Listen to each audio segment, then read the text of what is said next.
এখন কিন্তু বিশেষ বাড়ির লোকজনের অবস্থা মাথার গায়ে কুত্তে পাগলের মতো। যে কোনো সময় কিন্তু তারা অ্যাটাক করতে পারে, হামলা করতে পারে। এটা মাথায় রাখা লাগবে। হামলা করুক স্যার, হামলা করবেন দেন আপনি। এই আমি বডি থাকতে আপনার শরীরে কেউ টাচ দিতে পারবি না।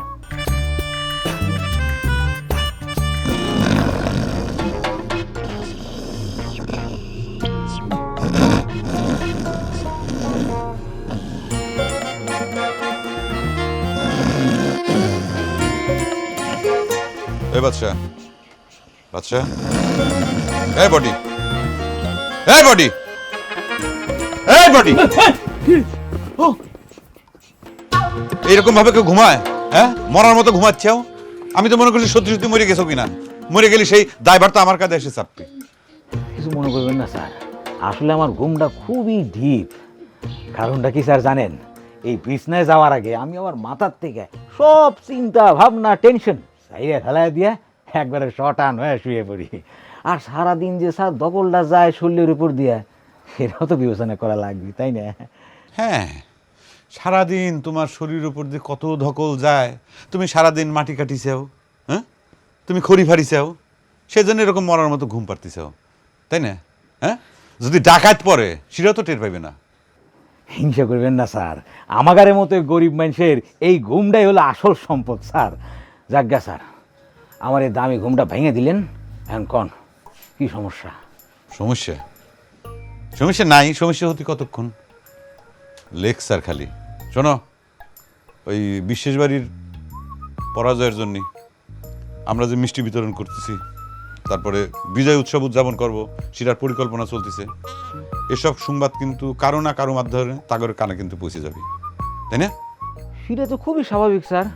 এখন তো স্যার এই তথ্য প্রবাহের যুগ, এখন তো কোনো তথ্যই স্যার গোপন রাখা যেতেছে না।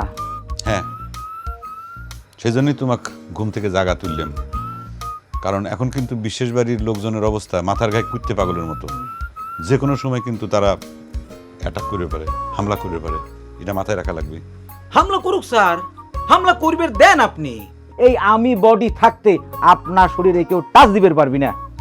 ভালো, এই কথাটা শুনে খুব ভালো ঠেকলো।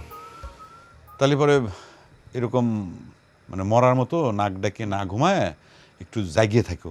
বাড়িটা একটু পাহারা দাও, কোন জায়গায় কোন শব্দ টব্দ হয়, কোনো একটা সমস্যা হলে পরে সাথে সাথে আমাকে ডাক দিবে, ঠিক আছে? যাতে একদম প্রাথমিক পর্যায়ে যেন আমরা সেই আক্রমণ প্রতিহত করে পারি, ঠিক আছে? ওকে, ঘুমাও। না না না না স্যার, সরি স্যার। কি সরি? বাড়ি পাহারা দেবো মানে? বাড়ি পাহারা দেওয়া তো স্যার এই নাইট গার্ডের কাম। আমি তো স্যার নাইট গার্ড না, আমি আপনার বডিগার্ড। আর এই রাইট জায়গায় বাড়ি পাহারা দেওয়া লাগবে, এইটা তো স্যার কোনোভাবেই আমার ডিউটির মধ্যে পড়ে না। ও, তাহলে কি করা লাগবে? বাড়ি পাহারা দেওয়ার জন্য আরেকজন নাইট গার্ড আমার নিয়োগ দেওয়া লাগবে, তো? সেটা হলেই তো স্যার খুবই ভালো হয় স্যার।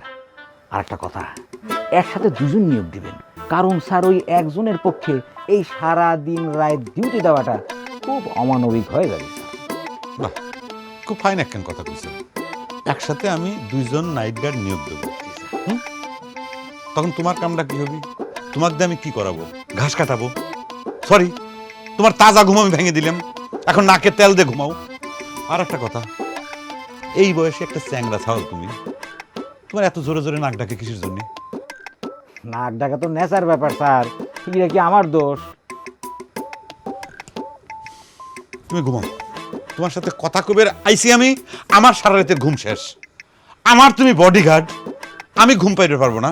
আমি এখন তোমার বডিগার্ড হয়ে সারা রাত জেগে থাকি, ঠিক আছে? তুমি ঘুমাও, আমি এই বাড়িটা পাহারা দিচ্ছি।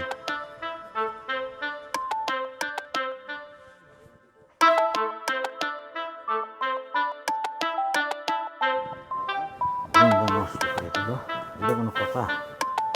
হ্যাঁ?